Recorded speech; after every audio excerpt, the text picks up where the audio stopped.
welcome back to Prince of Horror, where nightmares and shadows reign. You've returned, and tonight, we unlock a new chapter of terror. In this second episode, we're taking you deeper into the unknown with a story we've been dying to tell: The Door. Sometimes, curiosity leads us to places we should never go, and once a door is opened, there's no turning back. Prepare yourself as we follow a group who dares to step through the threshold of an abandoned building and into something far more sinister. We promise, after this, you'll think twice before opening a door that wasn't meant to be opened. This is Prince of Horror, and tonight, we invite you to face the door. We had been exploring the abandoned building for hours. Our group of four, me, Sarah, Jason, and Emily, had heard the rumors about the place for weeks.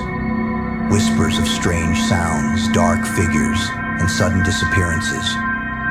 No one dared to venture in, until we did. The building was a relic from a bygone era, its brick walls crumbling and windows long since shattered. The halls were cold, and the air smelled of mildew and decay. It was as if the building had been waiting, forgotten, for someone to finally step inside. The deeper we went, the more uneasy I felt. The silence was unnerving, broken only by the sound of our footsteps on the dusty floors. We joked to lighten the mood, but the jokes grew hollow as time passed. It didn't help that there was an oppressive darkness about this place. Something about it felt wrong, like the building itself was watching us. Finally, we reached a hallway we hadn't noticed before. It was narrow, the floor covered in a thick layer of dust. At the end of the hall was a door, old, rusted, and seemingly out of place. It was the only door that hadn't been kicked open or boarded up. Above it, a flickering light barely illuminated the faded number on the door, room 214. Should we go in? Emily asked, her voice barely a whisper. She sounded almost nervous, but she was the one who always pushed us to do the crazy stuff. Jason shrugged. What's the worst that could happen? With a glance at Sarah and me, we all agreed, curiosity getting the better of us. We approached the door, the sound of our footsteps echoing in the empty hallway.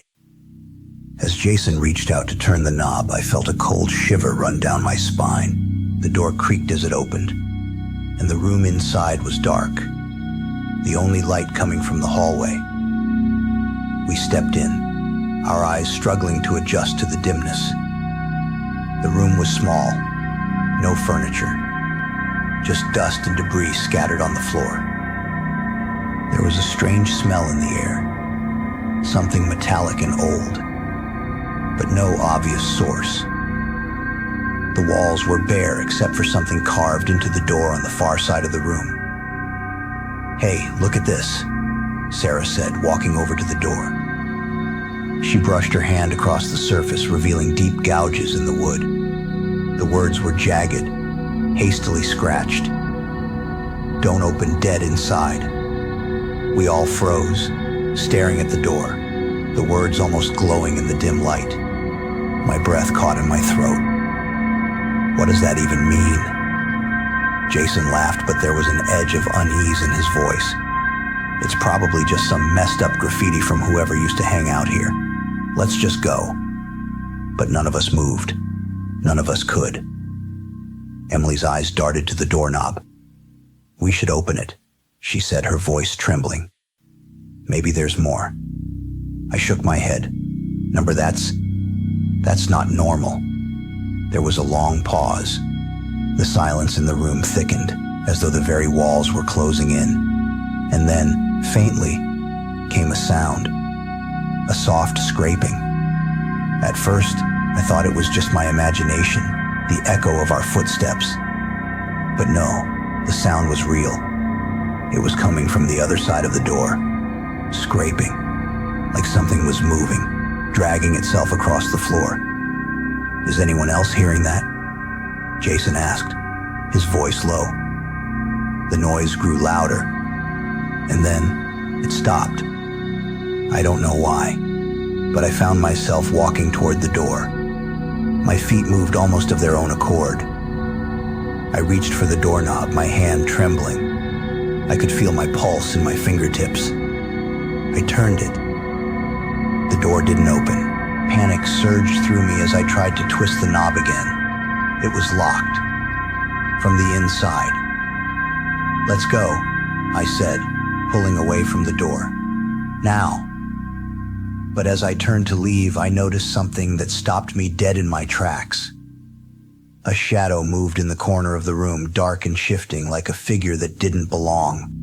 I blinked, trying to make sense of it, but when my eyes refocused, nothing. The room was empty, except for the door. "Did you see that?" I whispered, my voice trembling. Emily and Sarah exchanged uneasy glances, both of them nodding. Jason, ever the skeptic, shook his head. "It's just your mind playing tricks. Let's go." But as we turned to leave, we heard it again, the scraping, closer this time. I swallowed hard, trying to push down the rising panic. I reached for the door, ready to push it open when the sound of something heavy thudded against the other side. A low, guttural growl. "Holy shit," Sarah gasped, stumbling backward. "What the hell was that?" And then the door creaked open, slowly, as if pulled by an invisible force. We all froze, staring at the door, the air thick with dread. I could feel the hairs on the back of my neck stand on end. Something was coming. Without thinking, I grabbed Sarah's hand and pulled her away. "We need to leave. Now." But before we could even reach the hallway, a sound, louder this time, rushed toward us. The air grew cold, and I felt a presence.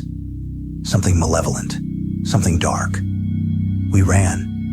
We bolted down the hallway, but just as we reached the stairs, the floor beneath us gave way with a deafening crash.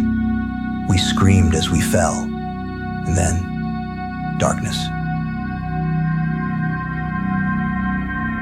When I woke, I was lying in the same hallway we had entered from. The others were gone. I was alone. I didn't hear the scratching anymore, but there was something written on the wall beside me. "You were never meant to escape." And then a door creaked open.